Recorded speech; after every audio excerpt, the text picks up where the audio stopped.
اللہ تعالیٰ حکیم ہے اور حکیم کا کوئی کام حکمت سے خالی نہیں ہوتا۔ اس کے ہر کام میں کوئی نہ کوئی حکمت ضرور پوشیدہ ہوتی ہے۔ اللہ تعالیٰ نے انسان پر اگر روزے فرض کیے ہیں تو کسی مقصد کے لیے کیے ہیں۔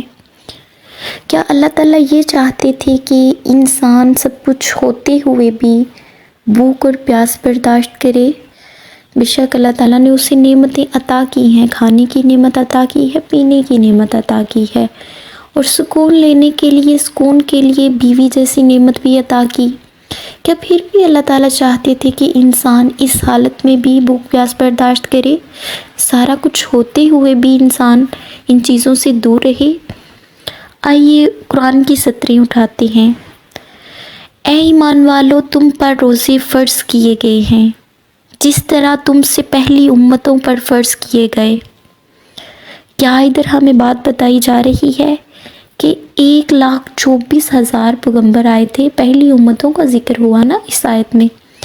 1,24,000 انبیاء اس دنیا میں تشریف لائے اور ہر نبی کی امت پر اس خاص عبادت کو فرض کیا گیا۔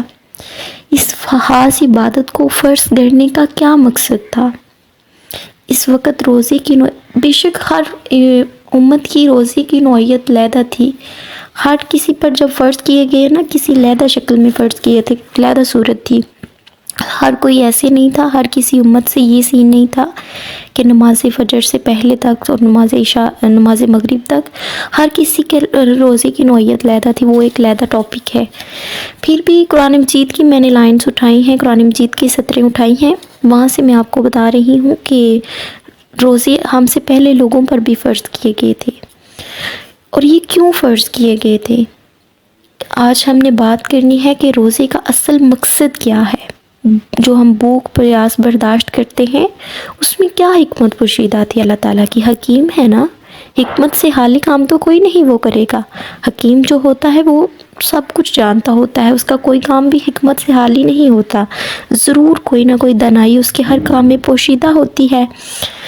ادھر کیا اللہ تعالیٰ نے کیوں منع فرمایا کہ جائز رشتے کو رکھتے ہوئے بھی، میاں بیوی کا رشتہ میاں بیوی ساتھ رہتے ہوئے بھی روزے کی حالت پہ کیوں منع فرمایا گیا؟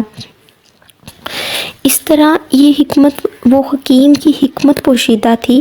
تو جب بار بار انسان کے ذہن میں یہ کویسچن آیا، بار بار ذہن میں جب یہ سوال آیا کہ ان تمام تر کاموں کے باوجود بھی اللہ تعالیٰ نے بھوک پیاس کو کیوں فرض کیا ہم پہ؟ اس لیے فرض کیا، آگے قرآن ہی ہمیں جواب دے دیا، بڑے خوبصورت انداز میں قرآن مجید ہمیں جواب دیا، لعلکم تتقون، تاکہ تم پرہیزگار بنو، تاکہ تم متقی بنو، تقوی اختیار کرو، اللہ سے ڈرو۔ اس وجہ سے اللہ تعالیٰ نے ہم پر روزے فرض کیے۔ اب ادھر ڈرنے سے مراد اور تقوی اختیار کرنے سے مراد صرف یہ نہیں کہ اللہ تعالیٰ نے صرف کھانا پینا ہی بند نہ کیا۔ تقوی اختیار کرنا، ڈرنا، یعنی کہ ساتھ ساتھ دوسری فرائض بھی سر انجام دینے کا بولا۔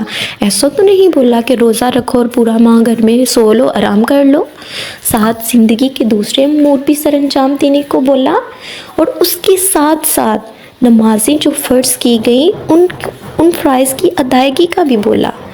یہ نہیں کہ صرف آپ بھوکے ہیں تو آپ نے لیٹے رہنا ہے، کوئی مریض نہیں، آپ روزہ دار ہیں، روزہ رکھتے ہوئے دوسرے فرائض بھی سر انجام دینے ہیں۔ کیا کرنا ہے؟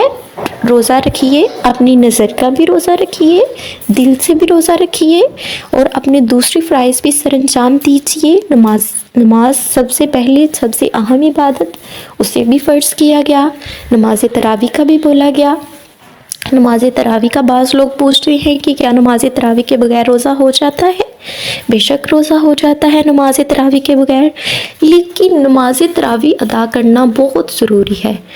روزہ تو ہو ہی جاتا ہے، 20 نماز تراویح ہیں، وہ بھی پراپر ایک نماز تراویح پہ بھی ہم ویڈیو اپلوڈ کریں گے۔ اب تک کے لیے اتنا ہی، ہمیں اجازت دیجیے۔ اللہ تعالیٰ آپ کے، ہمارے اور ہم سب کے حامی و ناصر